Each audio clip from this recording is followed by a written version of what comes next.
Hi అండి, అందరికీ నమస్తే అండి. నేనండి మీ పుణ్యవతిని. ఈరోజు పచ్చి చింతకాయతో పచ్చి పులుసు చేసుకుందాము. పచ్చి చింతకాయతో పచ్చి పులుసు ఎట్లా చేసుకుంటే టేస్ట్గా ఉంటుంది అన్నది చూద్దాము. తెలంగాణ పచ్చి పులుసు. ఇప్పుడు చింతకాయనైతే శుభ్రంగా ఒక 3-4 సార్లు కడుక్కొని తీసుకోవాలి. ఎందుకంటే ఇది ఉడికినాక మళ్ళనైతే కడగం మనము. ఫస్ట్ ఏనైతే ఇట్లా కాడలు తీసుకొని ఇట్లా ఈ కాడలు ఉంటాయి కదా, ఒక్కొక్క దానికి పొడుగ్గా ఉంటాయి, తీసుకొని ఇది శుభ్రంగానైతే కడుక్కోవాలి. చింతకాయల కడుక్కొని ఇవి ఒక గిన్నెలు వేసుకొని ఉడికించుకోవాలి. కొంచెం వాటర్ పోసి ఉడికించుకోవాలి. ఈ పచ్చి పులుసు అయితే ఇప్పటి పిల్లలకైతే తెలియదు. వెనకటినైతే మా అమ్మ కానీ మా అమ్మమ్మ కానీ ఎక్కువ చేసేది. అప్పుడు ఎందుకంటే చింతపండు ఉన్నా కానీ పచ్చి చింతకాయలు ఊరికే దొరకాయి కదా అని ఈ చింతకాయలు ఉన్నప్పుడు చేసేది, టేస్ట్గా ఉంటుందని. అయితే దొరికినప్పుడే ఈ చారు చేసుకునేది. అప్పుడు ఈ పచ్చి చింతకాయలు దొరికినప్పుడే. ఇప్పుడంటే ఇంకా కొంచెం అప్పుడో ఇప్పుడో వస్తున్నాయి. దాదాపు అప్పుడైతే ఈ టైంలో ఈ చింతకాయ దొరికేది, చేసుకునేవాళ్ళు.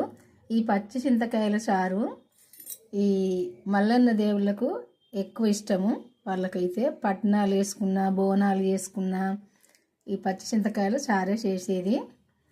ఇది ఎందుకంటే వాళ్ళకి ఇష్టమట.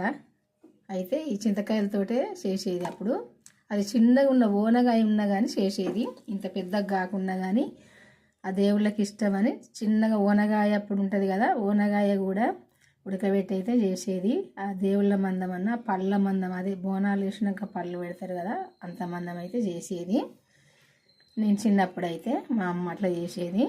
చూద్దు నేను ఈరోజైతే మా అమ్మ చేసినట్టు ఈ పాతకాలం పచ్చి చింతకాయలు చారు చేసుకుందాము. ఈ పచ్చి చింతకాయల చారు వంకాయతో చేసుకుందాము. ఒక్క వంకాయ తీసుకున్నా, నేను చేసే చారు కొంచెమే కాబట్టి. ఈ వంకాయతో ఎట్లా చేస్తానో చూడండి. అట్నే ఒక 4 పచ్చిమిర్చి కూడా తీసుకున్నా. ఈ పచ్చిమిర్చి పచ్చి చింతకాయల చారు చాలా టేస్ట్గా ఉంటుంది. ఇప్పుడైతే ఈ పచ్చిమిర్చి కూడా తీసుకున్నా. ఫస్ట్ అయితే చింతకాయను ఉడకబెట్టుకుందాము. ఇప్పుడు కొద్దిసేపు ఉడికితే అయిపోద్ది. ఇన్ని వాటర్ పోసి ఉడికించుకోవాలి. చింతకాయను ఇట్లా ఉడికించుకోవాలి. ఇదిగో ఇది ఉడికిందంటే ఇట్లా పగులుతుంది. ఇట్లా ఇది ఇప్పుడు ఉడికినట్టే. ఇంట్లోనే కొన్ని వాటర్ పోసుకొని కొంచెం వేడి తగ్గినాక కొంచెం వేడి ఉన్నాయి పోసుకొని మనం ఈ చింతకాయని ఇట్లా వండుకోవాలి.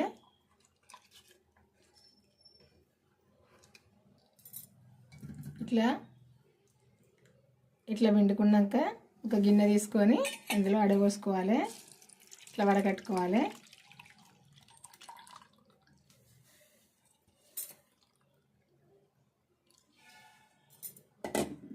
ఇట్లా వడకట్టుకొని పులుపు చూసుకోవాలి.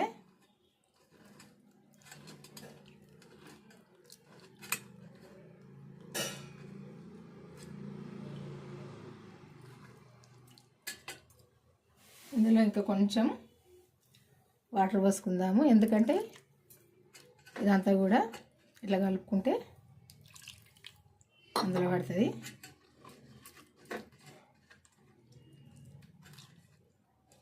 ఇట్లా తీసుకోవాలి పిప్పిని.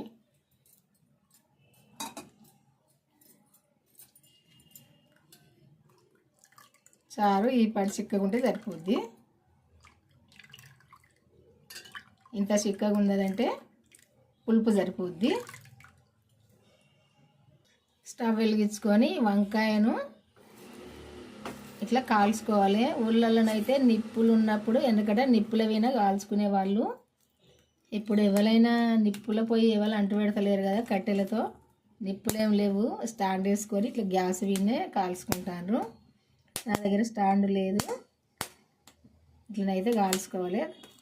ఈ వంకాయ లోపల దాకా ఉడికేదాకా కొంచెం స్టవ్ సిమ్లో పెట్టుకొని కాల్చుకోవాలి.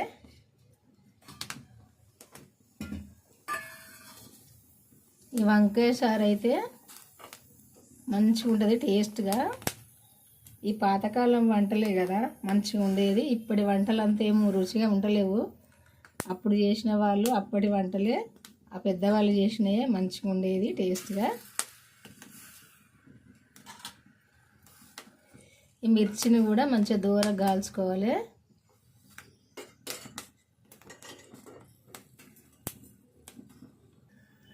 మిర్చి అంతా ఈ కలర్కి వచ్చేదాకా కాల్చుకోవాలి. వేడింది కాలుతుంది, ఇదిగో ఈ కలర్కి వచ్చేదాకా కాల్చుకోవాలి.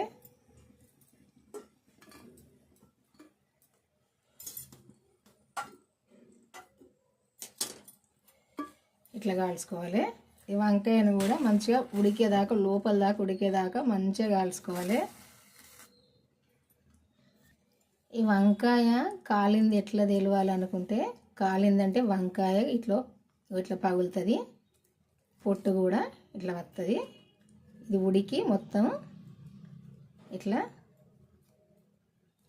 మనం ఇట్లా పొట్టు తీసుకుంటే కూడా ఈ పొట్టు ఊడేస్తుంది ఇట్లా ఇట్లా. ఇప్పుడు ఈ వంకాయ ఇట్లా ఉడికించుకుంటే సరిపోద్ది.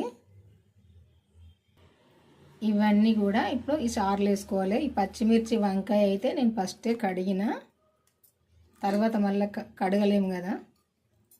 మిర్చి అంటే కడగచ్చు, వంకాయ కడిగితే కొంచెం నీళ్ళు పోతాయి లోపలికి, బాగుండదని అయితే కడగడం అవసరం లేదు. కొంచెం సాల్ట్ వేసుకొని ఇవి కలుపుకోవాలి. ఇలా ఇట్లా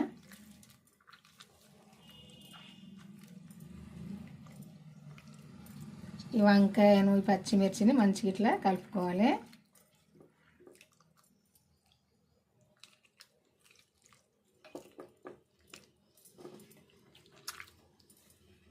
ఇట్లా కలుపుకోవాలి.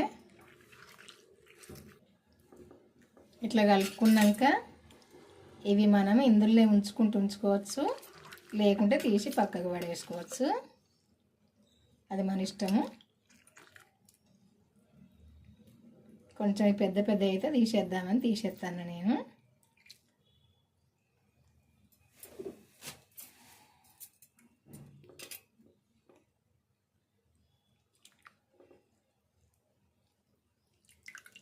ఇప్పుడు ఇందులోకి తాలింపు చేసుకుందాము.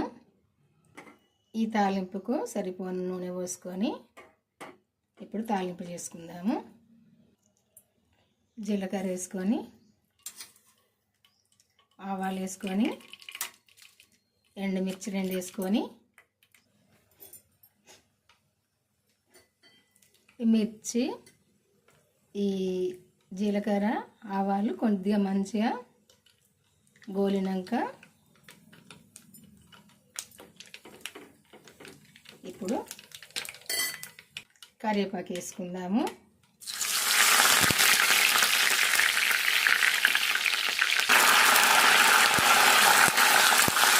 కొత్తిమీర కూడా కొంచెం వేసిన. ఇప్పుడు ఇదంతా కూడా మంచిగా గోలాలి.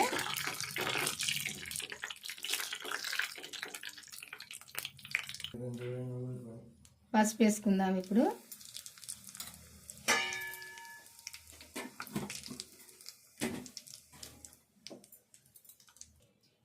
ఈ తాలింపు చారులో పోసుకోవాలి.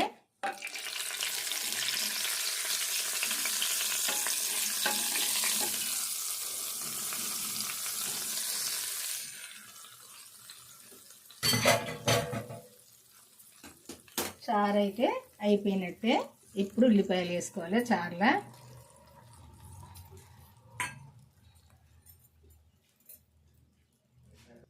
ఇదిగో ఈ చారు అయితే ఇట్లా ఉంటుంది, చూసారు కదా. పచ్చిమిరపకాయల, పచ్చి చింతకాయల వంకాయ చారు ఇట్లా చేసుకుంటే అయితే చాలా టేస్ట్గా ఉంటుంది. వెనకట పెద్దవాళ్ళు అయితే ఇట్నే చేసేది, ఇష్టంగా తినేది.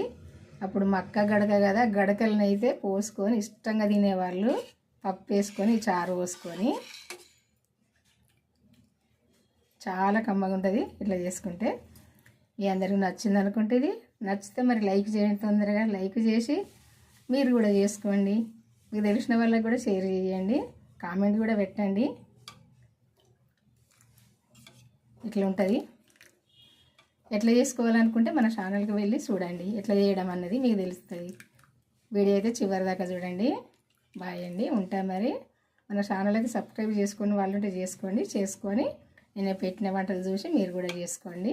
నచ్చితే మీకు మిమ్మల్ని చేసుకోరి అని నేనైతే ఎక్కువ అనను. మిమ్మల్ని మీకు నచ్చితేనే చేసుకోండి. బాయ్ అండి, ఉంటా మరి. ఈరోజైతే ఈ వంట మళ్ళీ వంటతో కలుద్దాము.